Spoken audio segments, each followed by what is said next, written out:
To correctly install adMission onto your Wix site, you need to add some more custom code like we did for the publisher master tag.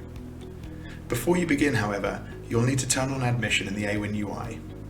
To do this, simply click the slider and adjust the settings by clicking the cog. adMission will only be activated when a link from the monetized domains list appears on the page. You can add as many domains as you like. You can choose a suffix to append to a link from a monetized domain, and you can choose whether to show the disclosure or not. You can also automatically add the rel equals sponsored SEO attribute. The adMission code can be found above this video.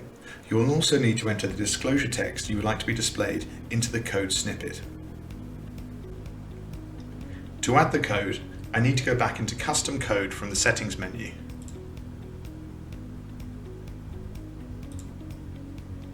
And here, click Add Custom Code.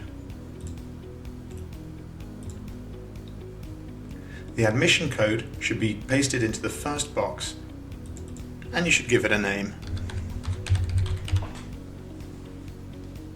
Select to load the code on each new page, and make sure that it is placed in Body Start.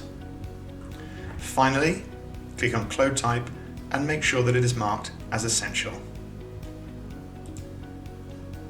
Click Apply and adMission has been installed.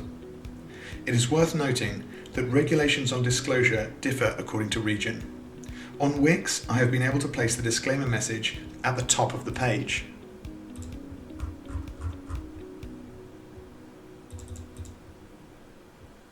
Please check your local guidelines for the suitability of placing the disclaimer at the top of the page.